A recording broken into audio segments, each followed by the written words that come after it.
El tema que vamos a estudiar el día de hoy es la sinapsis. El estudiante será capaz de comprender el concepto de sinapsis. La sinapsis es la unión de dos o más neuronas por contigüidad y no continuidad. ¿Qué significa esto? Que va a haber una separación entre las neuronas. Quiere decir que la comunicación no es continua, sino contigua. Facilita la transmisión del impulso nervioso desde una neurona presináptica hasta una neurona postsináptica. Esto se lleva a cabo a través de células efectoras, como corresponde a la propia neurona, que es una célula excitable que responde a través de la sinapsis de sus neurotransmisores. Las células musculares, en el caso del miocardio, del corazón, y células musculares que predominan sobre todo la sinapsis de tipo eléctrica, y las células glandulares, como en el caso del hígado, entre otras glándulas de nuestro cuerpo humano que tanto tienen sinapsis química como sinapsis eléctrica.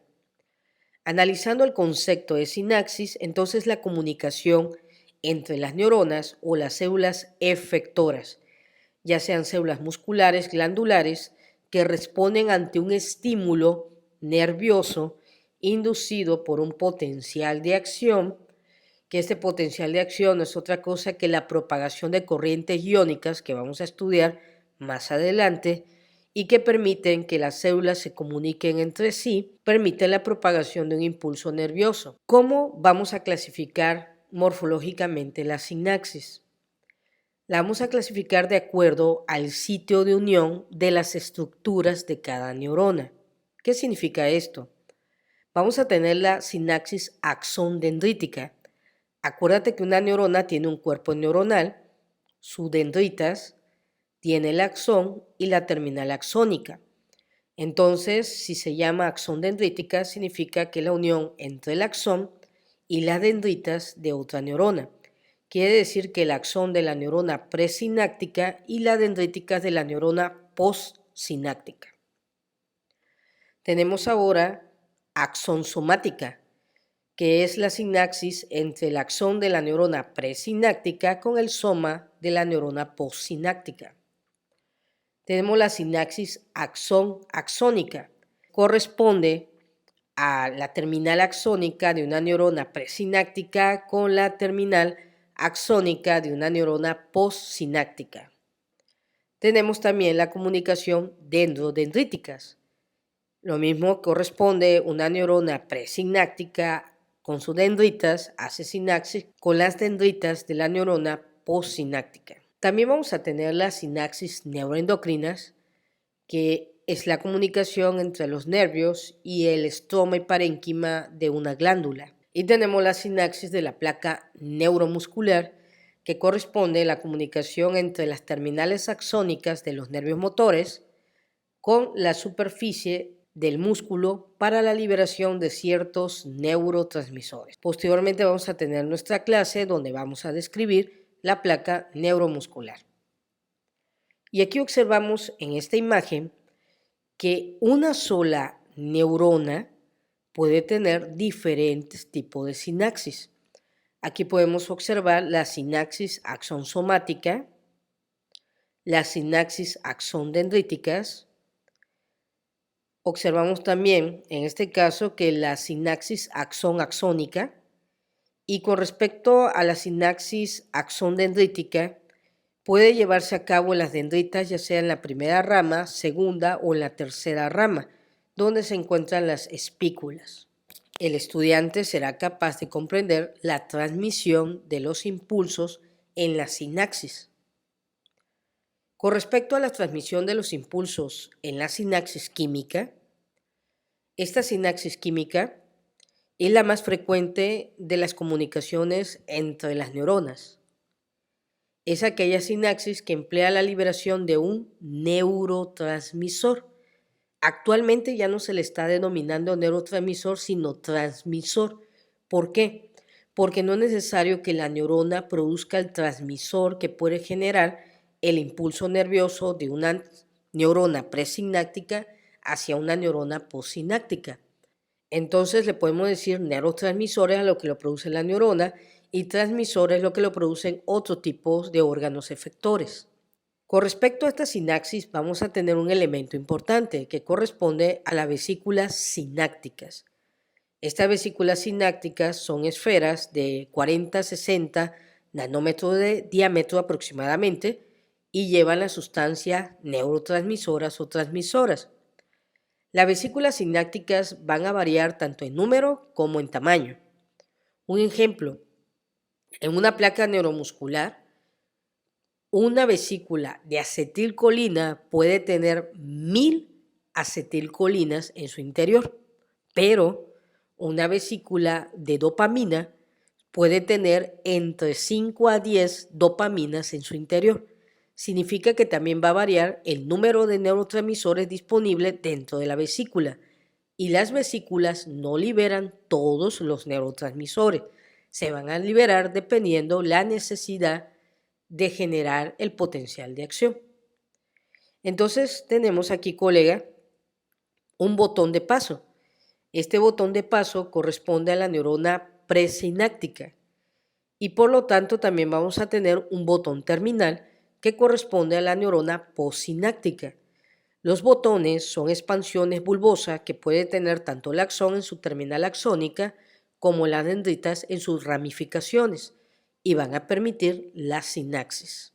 Ahora vamos a estudiar cómo son los componentes de la sinapsis química. En la diapositiva anterior, lo que viste la transmisión del impulso de la sinapsis se debe sobre todo a la liberación de vesículas sinápticas entre dos botones, uno de paso y uno terminal.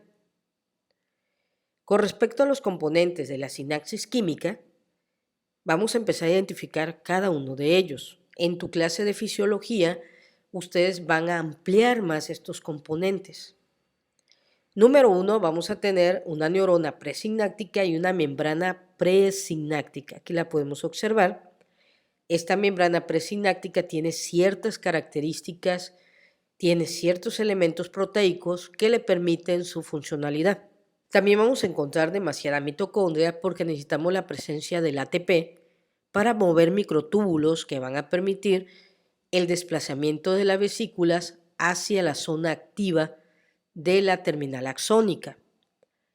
Vamos a tener también abundante concentración de calcio en vesículas.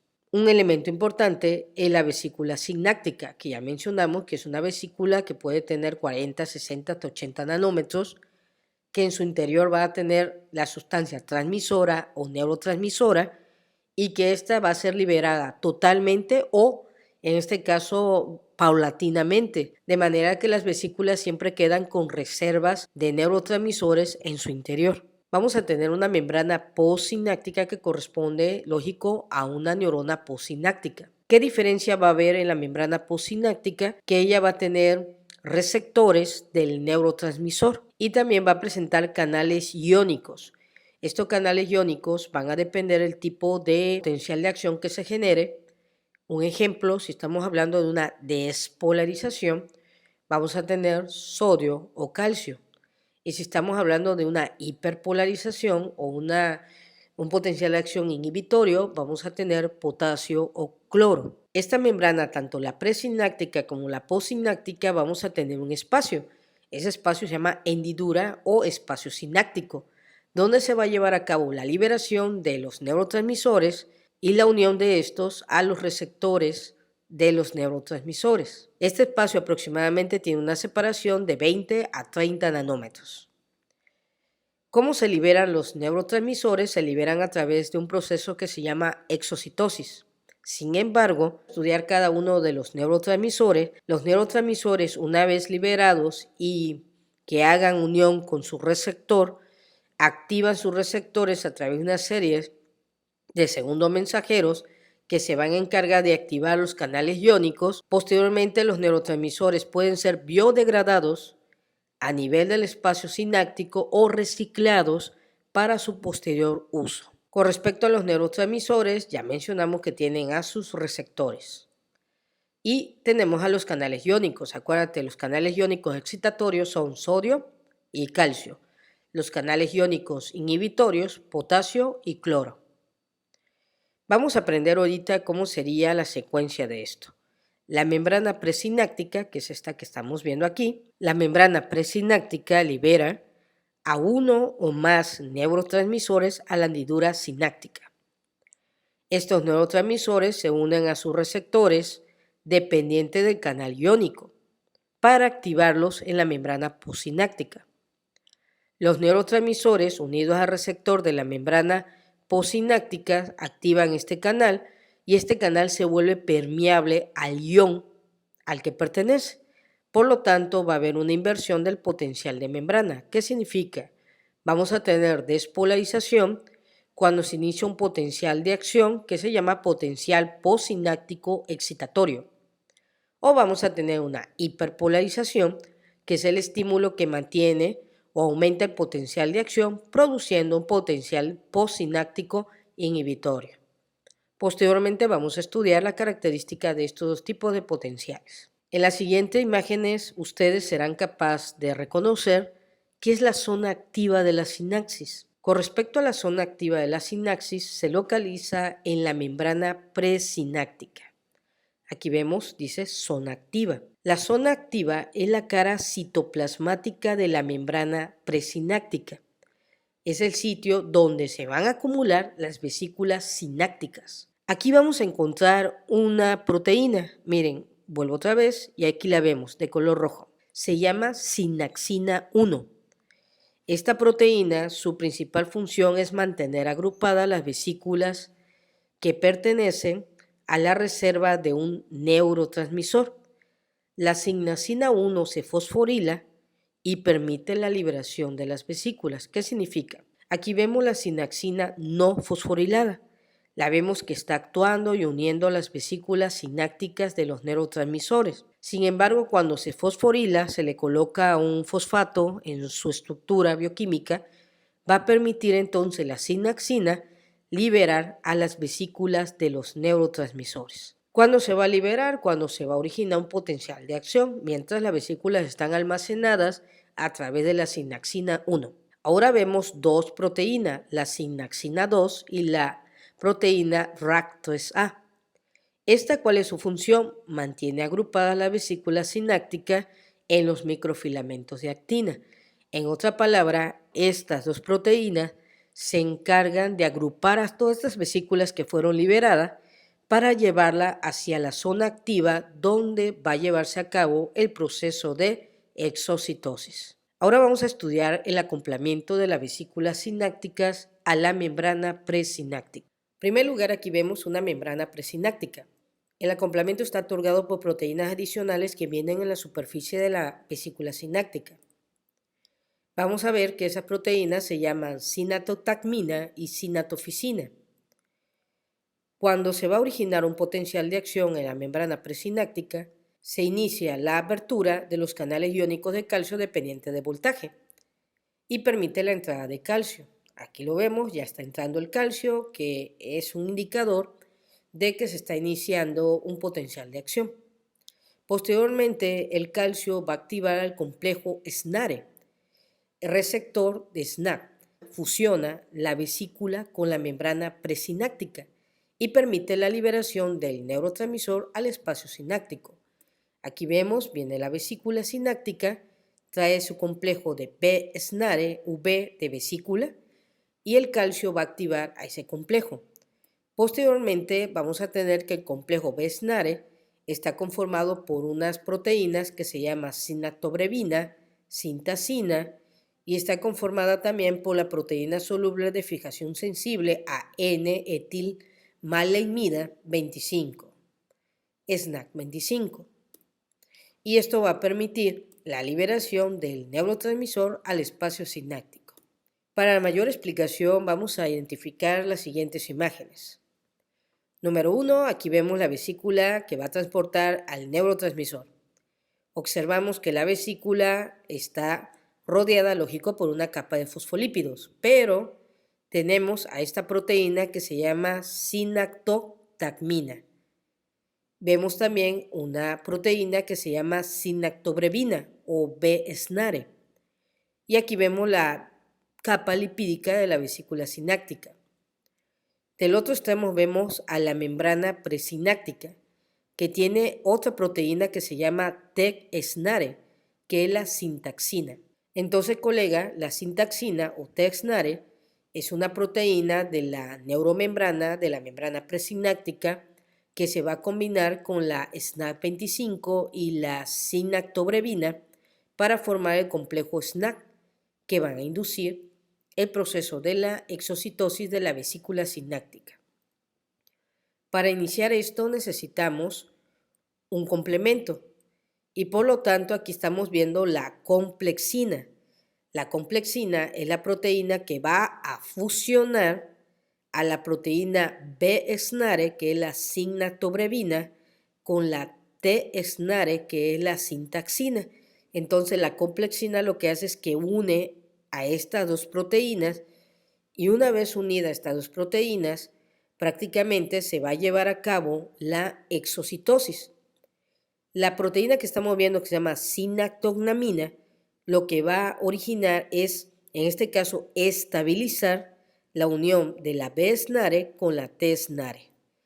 Y de esta forma va a venir el calcio para, en este caso, concluir el proceso de exocitosis y se liberan los neurotransmisores de la vesícula sináptica a través de la fusión de la membrana presináptica y liberación de los neurotransmisores al espacio sináptico. Posteriormente se va a separar la complexina y va a permitir la separación de la T-SNARES de la P-SNARE y la membrana se va a recuperar por endocitosis mediada por unos receptores que van a permitir el transporte de esta vesícula, que son las proteínas clatrina. Y esto va a permitir que esto se lleve a cabo un reciclaje de la vesícula sináptica a través, lógico, de la sinactoctamina, que hace lógico su relación con otras proteínas. Esto lo van a transportar ya sea a retículo endoplásmico liso o a un lisosoma. De esta forma se llevó a cabo la exocitosis del neurotransmisor. Entonces, ¿cuáles son las proteínas implícitas aquí? Número 1, la vesícula sináptica tiene la sinactoctamina, que va en este caso a estabilizar la unión de la B-SNARE, que es la sinactobrevina, con la T-SNARE, que es la sintaxina. Cuando tenemos la fusión de estas proteínas, va a permitir que el calcio, la liberación de los neurotransmisores al espacio sináptico. Siempre que vayas a comprar latas de alimentos, debes de observar que la lata no tenga golpes en su superficie o que la tapa esté abombada, porque desafortunadamente a veces no llevan un proceso de cocción o de conservación apropiada y puede originar la proliferación de bacterias, como en el caso del Clostridium botulinum. Y por lo tanto te puede originar una enfermedad que se llama botulismo, sobre todo a los foráneos, tengan cuidado con esto. Entonces, ¿qué cosa es el Clostridium botulinum? Es una bacteria que produce una neurotoxina. Esta proteasa se llama neurotoxina B del botulismo y esta neurotoxina separa la proteína que fusionan a las vesículas presinápticas. En otra palabra, evita la unión de la sinactobrevina, la sintaxina y la SNAC25. Por tal motivo, no vamos a tener la unión de la B-SNARE, que es la sinactobrevina, con la T-SNARE, que es la sintaxina, ni tampoco la estabilidad de estas dos proteínas a través de la sinactoctamina. Por tal motivo, no vamos a poder liberar a los neurotransmisores que se encuentran en la vesícula sináptica y se bloquea la fusión de la vesícula sináptica y evita la exocitosis de la acetilcolina. La acetilcolina es el neurotransmisor importante para la sinapsis de la placa neuromuscular y que el músculo lleve a cabo su contracción. Por tal motivo, la acetilcolina no se va a unir a su receptor de la placa neuromuscular y esto nos va a originar una parálisis flácida de los músculos esqueléticos. ¿Cuáles son los síntomas que puede presentar? ¿Cuáles son los síntomas que va a presentar el foráneo que ha consumido alimentos en latas, que está contaminado por Clostridium botulismo? Bueno, hay que tener en cuenta estos signos y síntomas para que no se muera un foráneo médico. Número 1, visión doble. ¿A qué se debe? Como hay una parálisis debido a que no se liberó la acetilcolina y esta no puede interactuar con sus receptores, la visión doble sobre todo son por los músculos extraoculares. Las pupilas no reaccionan a la luz por el músculo diafragmático del iris, queda paralizado. Boca seca, náusea, dificultad para deglutir, debido a las glándulas salivales, tiene músculo liso igual, funciona con acetilcolina. En este caso, la faringe y el esófago no va a permitir la deglución. Vamos a tener tórax inmóvil y dificultad respiratoria por parálisis de músculos respiratorios principales y accesorios. El estreñimiento por el movimiento, disminución del peristaltismo a nivel del músculo liso de todo el intestino. Y vamos a tener una parálisis que puede ser bilateral. Acuérdate que cuando veíamos Guillain-Barré, el botulismo era un diagnóstico diferencial para saber si el niño o la niña tenía Guillain-Barré o tenía Clostridium botulismo. Por lo tanto, para evitar este tipo de patologías o enfermedades, la latita, su contenido, debemos de esterilizar, en este caso, volver a cocinar lo que ya está ahí a través de una olla de presión o ya sé muy bien que a veces no hay dinero, cualquier tipo de olla, y colocarlo en 120 centígrados durante 30 minutos. Acuérdate que el daño aquí no lo hace la bacteria, sino la neurotoxina que origina la bacteria. Ahora, para comprender esta clínica de cómo se lleva a cabo la lesión de los complejos que unen la vesícula sináptica a la membrana presináptica, vamos a ver el siguiente video.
Muy bien, vamos a explicar el siguiente video. Es la acción de la toxina botulínica.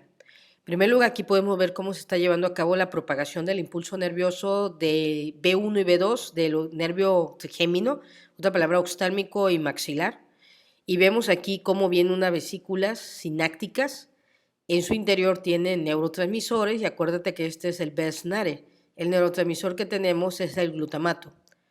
Entonces vemos aquí la BSNARE se fusiona con la TSNARE y la sinatobrevina. Y al fusionarse permite la liberación del glutamato, el neurotransmisor en este caso, con la membrana presináptica. Vemos cómo la vesícula sináptica se une con la membrana presináptica, se fusiona el complejo SNAC, aquí lo vemos, o SNARE, y vemos cómo los neurotransmisores del glutamato se liberan al espacio sináptico.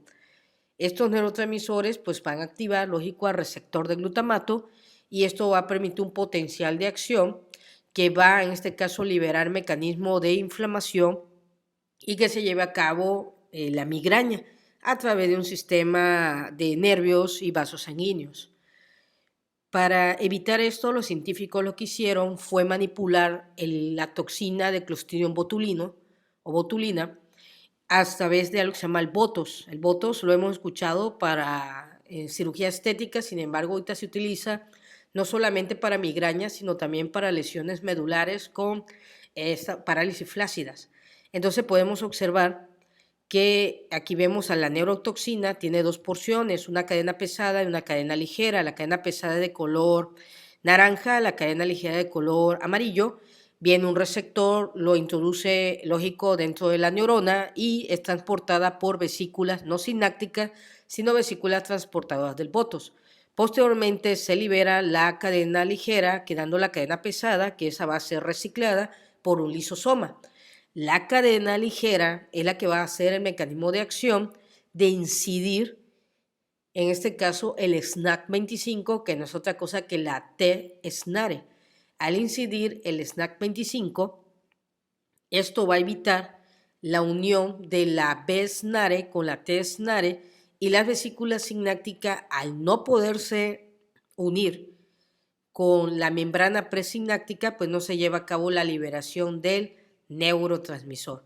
Al no liberarse el neurotransmisor, no hay mecanismo mediador de la inflamación y se va a evitar en este caso la propagación del impulso nervioso que va a mediar toda la respuesta fisiopatológica de la migraña.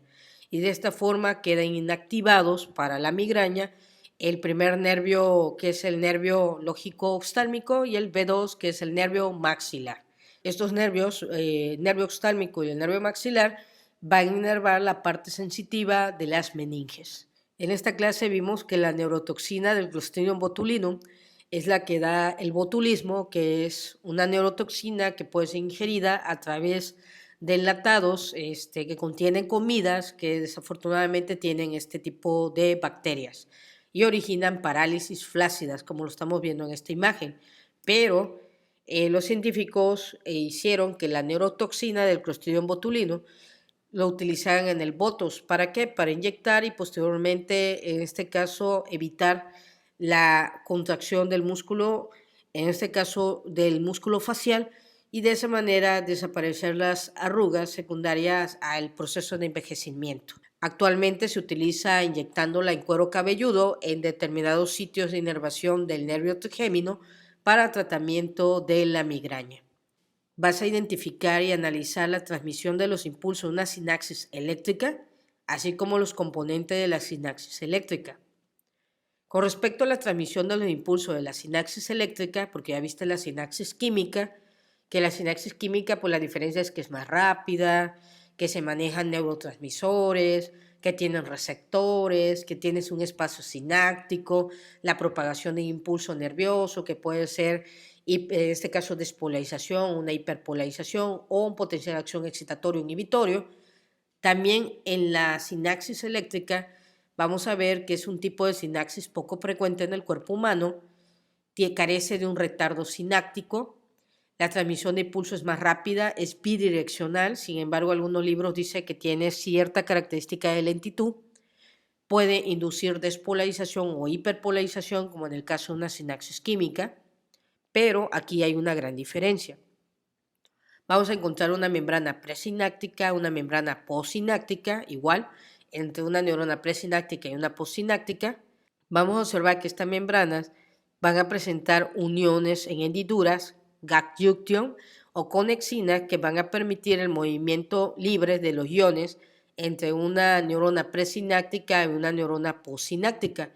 Algunos autores refieren que la sinapsis eléctrica no es necesario tener una presináptica y una postsináptica en neurona, sino puede ser una neurona presináptica más una superficie celular de un órgano efector, ejemplo, músculo liso, músculo cardíaco o una célula glandular que tiene un tipo de sinapsis eléctrica. Entonces vamos a encontrar que aquí vamos a tener movimiento de iones sin necesidad de intermediarios. ¿Qué significa esto? Acuérdate que en la química tú liberaste un neurotransmisor. El neurotransmisor tuvo que ir a un receptor. El receptor del neurotransmisor tuvo que activar un canal iónico y el canal iónico permitía el movimiento iónico.